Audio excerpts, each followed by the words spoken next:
समय से बड़ा कोई धन नहीं। चाणक्य और चंद्रगुप्त की प्रेरणादायक कहानी। एक घना जंगल। सुबह की सुनहरी किरणें पेड़ों की शाखाओं से छनकर धरती पर पड़ रही थीं। पक्षियों का मधुर कलरव पूरे वातावरण को शांत और पवित्र बना रहा था। विशाल बरगद के नीचे आचार्य चाणक्य ध्यान में लीन बैठे थे। उनके सामने उनके प्रिय शिष्य चंद्रगुप्त विनम्र भाव से बैठे थे। कुछ देर मौन रहने के बाद चंद्रगुप्त ने पूछा, गुरुदेव, संसार में सबसे बड़ा धन क्या है? क्या सोना, चांदी, राज्य या अपार संपत्ति? चाणक्य ने धीरे धीरे अपनी आंखें खोली। उनके चेहरे पर हल्की मुस्कान थी। उन्होंने कहा, नहीं चंद्रगुप्त, संसार का सबसे बड़ा धन न सोना है, न राज्य और न ही अपार संपत्ति। सबसे बड़ा धन है समय। चंद्रगुप्त आश्चर्यचकित हो गया। गुरुदेव, धन खो जाए तो मेहनत करके फिर कमाया जा सकता है, लेकिन समय को धन से बड़ा क्यों कहा जाता है?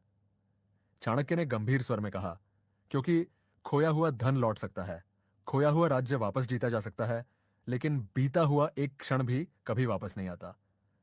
इसके बाद चाणक्य ने एक कहानी सुनानी शुरू की। आलसी युवक की कहानी। बहुत समय पहले मगध के एक नगर में आर्यन नाम का एक युवक रहता था। वह बुद्धिमान था, उसके अंदर प्रतिभा भी थी। लोग कहते थे कि यदि वह मेहनत करे तो बहुत बड़ा व्यापारी बन सकता है। लेकिन उसकी एक बुरी आदत थी। वह हर काम को कल पर टाल देता था।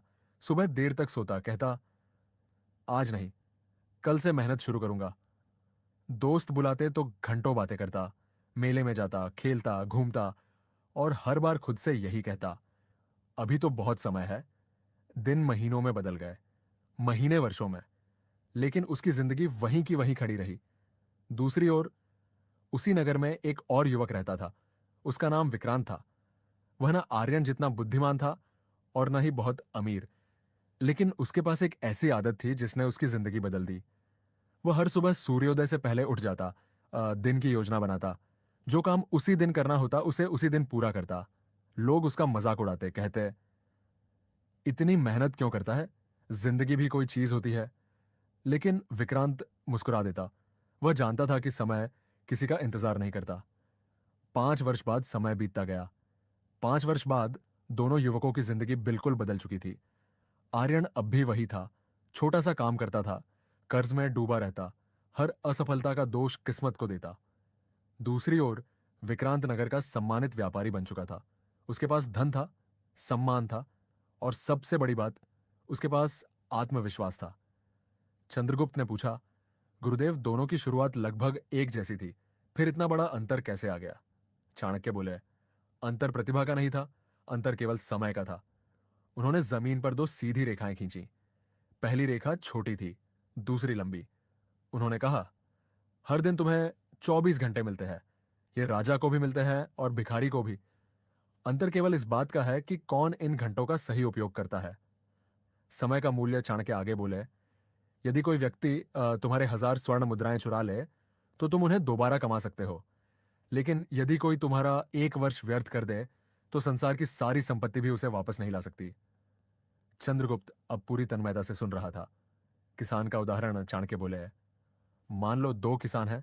पहला किसान वर्षा शुरू होते ही खेत जोत देता है, समय पर बीज बो देता है, समय पर सिंचाई करता है, समय पर फसल काटता है। दूसरा किसान सोचता रहता है, अभी बहुत समय है। जब तक वह खेत में पहुंचता है, बरसात समाप्त हो चुकी होती है। अब चाहे वह कितनी भी मेहनत करे, फसल नहीं उगेगी। फिर चाणक्य बोले, प्रकृति भी केवल उसी का साथ देती है जो समय का सम्मान करता है। सबसे बड़ी गलती, चंद्रगुप्त ने पूछा, गुरुदेव, लोग समय की कीमत जानते हुए भी उसे क्यों बर्बाद करते हैं? चाणक्य मुस्कुराए। उन्होंने कहा, क्योंकि मनुष्य को सबसे बड़ा भ्रम यही होता है कि उसके पास अभी बहुत समय है। यही भ्रम उसके सपनों को मार देता है। समय और अवसर, चाणक्य बोले, अवसर हमेशा दरवाजा खटखटाता नहीं रहता।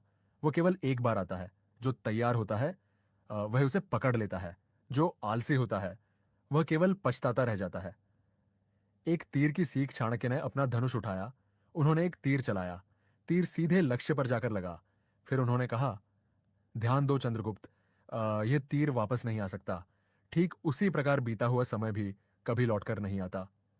चंद्रगुप्त की जिज्ञासा, चंद्रगुप्त ने पूछा, गुरुदेव, यदि किसी ने पहले ही बहुत समय नष्ट कर दिया हो तो क्या वह फिर सफल हो सकता है? ये चल। चाणक्य मुस्कुराए। उन्होंने कहा, हां, जब तक सांस चल रही है तब तक अवसर जीवित है। लेकिन आज से एक भी क्षण व्यर्थ मत जाने दो। जीवन बदलने का निर्णय उसी दिन से चंद्रगुप्त ने अपने जीवन का प्रत्येक क्षण योजनाबद्ध ढंग से जीना शुरू कर दिया। कहानी की सीख, समय संसार का सबसे बड़ा धन है। जो आज का काम कल पर टालता है वह अपने भविष्य को स्वयं कमजोर करता है। अवसर उसी का साथ देता है जो समय का सम्मान करता है। अनुशासन, समय का सही उपयोग और निरंतर प्रयास ही महान सफलता की नींव है। याद रखिए, समय कभी किसी का इंतजार नहीं करता। जो समय की कद्र करता है, समय एक दिन पूरी दुनिया से उसकी कद्र करवाता है। वीडियो कैसा लगा कमेंट में जरूर बताना। अगर वीडियो अच्छा लगे तो हमारे चैनल को लाइक शेयर सब्सक्राइब जरूर करना। राधे राधे।